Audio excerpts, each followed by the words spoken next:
Hola, entonces pues hoy vamos a hablar de la leptospirosis, que es una enfermedad que pues ocurre muy frecuente, pues pasa mucho, pero nunca, o sea, se diagnostica muy tarde, se sospecha muy tarde, porque es una enfermedad con un cuadro clínico muy insidioso, no es como que la clínica es muy lenta y progresiva y siempre se presenta como un síndrome febril prolongado. Entonces, eso es lo más importante, como qué cosas podemos hacer para diagnosticarla rápido y tratar a nuestros pacientes, que es lo que se trata pues este video. La leptospirosis es una pues zoonosis bacteriana causada por una espiroqueta del género Leptospira pues interrogans.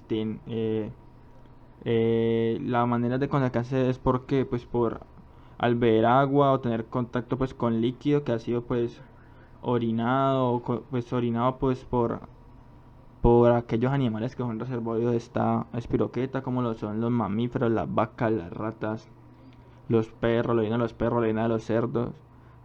Todos estos animales pueden tener en la orina esta espiroqueta, ser reservorio, o también que por alguna abrasión o lesión pues sean expuestos a ese tipo de líquidos contaminados y pues sean infectados. Entonces, como les decía, es una bacteria aerobia, cuenta con dos factores de virulencia principales, los cuales son el filamento axial y la enzima hyaluronidasa. El Leptospira interrogas tiene 200 variedades, entonces es muy virulenta. Entonces, epidemiológicamente es una enfermedad zoonótica, o sea, se relaciona con animales o con trabajos o con cosas que tengan que ver con animales.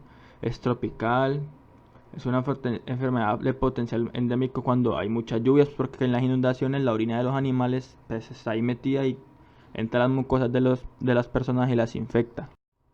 Entonces, ¿cuáles son los factores de riesgo? Todo lo que, si el paciente en la historia clínica que usted le hace le menciona algo con animales, así sea una mascota, y tiene un síndrome febril prolongado, pues usted sospecha la leptospira. Entonces, ¿cuáles son los otros factores de riesgo? Pues campesinos agricultores por el contacto con animales, los mineros, pues porque en esas minas hay muchas ratas, animales, los trabajadores del alcantarillado, los de los mataderos por las vacas, los veterinarios o eh, cuidadores animales, todas estas cosas. Pues entonces, pues como les decía, que todas las cosas que estén pues con animales, a factores de riesgo, entonces que los pescadores o los trabajadores de granjas o los que trabajan o los militares que mantienen mucho en el monte y esas cosas, nadar porque los animales pueden pues, orinar en los océanos, en las piscinas o ir en balsa, todas esas cosas.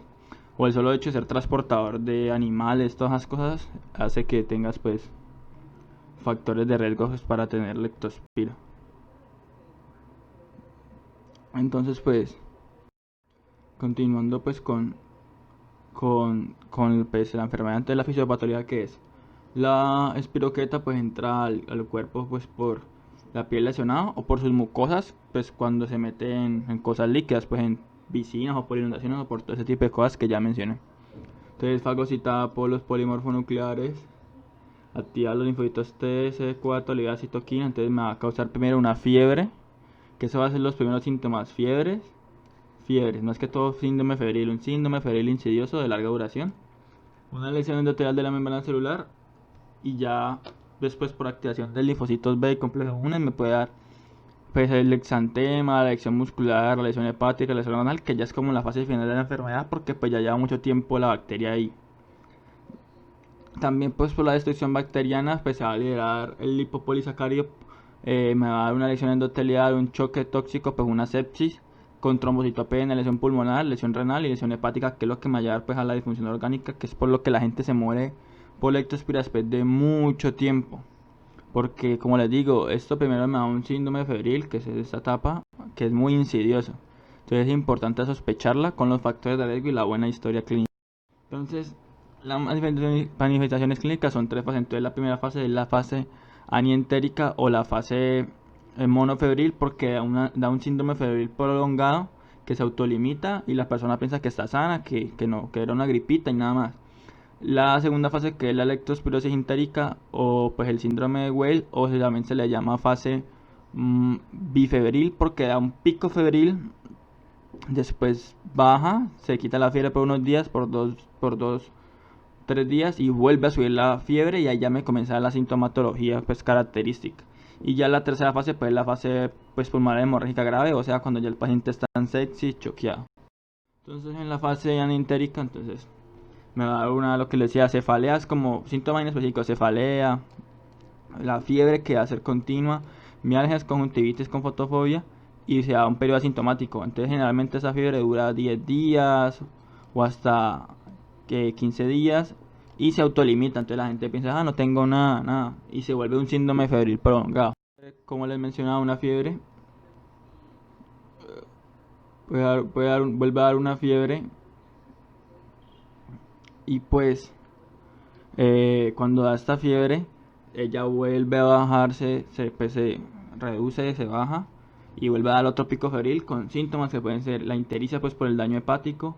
Ahí vamos a ver las bilirrubinas directa elevada, las transaminases un poco elevadas, y una baja pues, producción de albúmina y en algunos casos pues alterados los factores de la coagulación, va a estar los tiempos de coagulación prolongados, pues además me va a dar trombocitopenia, me da insuficiencia renal, entonces la creatinina y el BUN pueden estar elevados, no así súper elevados, pero sí elevados. Vamos a tener, si hacemos un uroanálisis, una proteinuria, más no en rango nefrótico, un uroanálisis con piuria estéril, con leucocituria. También pues se va a presentar con hematuria microscópica.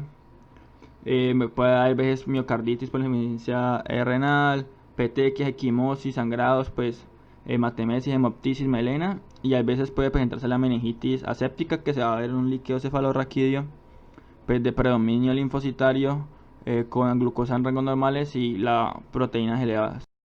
Entonces ya en el síndrome pulmonar hemorrágico grave, o sea la enfermedad ya grave, pues ya el compromiso sistémico va a estar severo. Vamos a tener hemorragias alveolares, neumonías atípicas, pueden tener hemoptisis, las formas graves también ocurren con disnea, taquipnea, esputo hemotoico o hemoptisis, eh, y pues puede hacer una nefropatía grave y pues un fallo multiorgánico severo.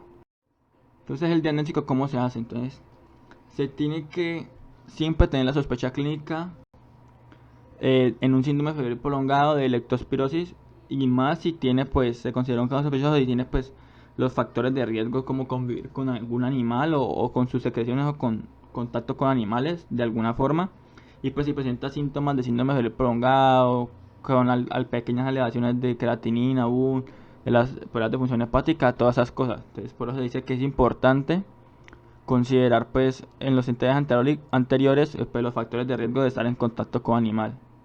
Entonces, ¿cómo qué pruebas de laboratorio podemos hacer para confirmarlo? Entonces, se pueden usar pues las pruebas de microagglutinación del MAC, que es que cojo suero pues del paciente infectado y le pongo y lo uno a suero pues que tiene antígenos de la leptospira. Entonces pues si el paciente ha tenido leptospirosis tiene anticuerpos y pues se van a aglutinar, pues puedo decir que tiene leptospirosis.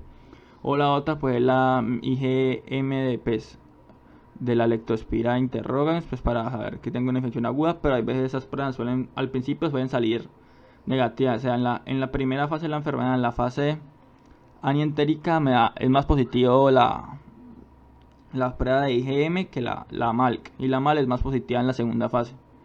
También puede haber otras pruebas que la microscopía pues del campo oscuro, que esa es muy cara, pero pues si te han salido negativas estas, puedes hacerla.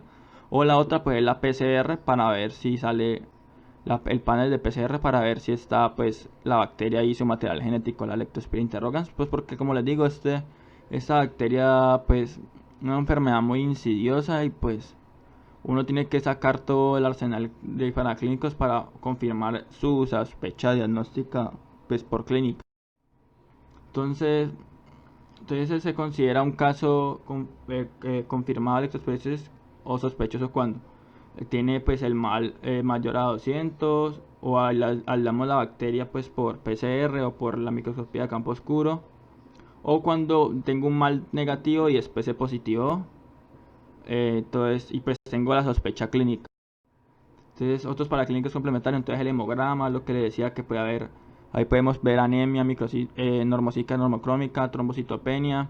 Puedo tener la orina pues con piuria, con microhematuria alguna proteinuria, puedo tener pues la bioquímica de las bilirrubinas elevadas, las transaminasas elevadas, las pruebas de coagulación pues prolongadas, la albúmina baja, puedo tener pues en el líquido cefalorraquídeo predominio linfocitario, la glucosa normal y las proteínas elevadas. Los rayos de X de tórax pues me pueden presentar patrones pues de alveolares, o sea, pues algodonosos, intersticiales alveolares o edema pulmonar. Y el electrocardiograma pues me puede presentar signos de isquemia. Pues lo que le decía el hemograma pues con leucocitosis, neutrofilia, la anemia, la trombocitopenia, pues aumento de la creatinina, la urea, la bilirrubina directa, las transaminasas, la PCR, la CPK pues por la radiomiolisis, hipocalemia pues por la falla renal, acidosis metabólica pues porque está haciendo una sepsia, entonces el lactato se eleva, el pasar de orina con leucocitura, piuria, cilindros, pues también con hematuria microscópica, leucocituria, proteinuria más no en rango nefrótico. El líquido cefalorraquídeo, pues como les decía, predominio linfocitario, las proteínas un aumento ligero, glucosa normal,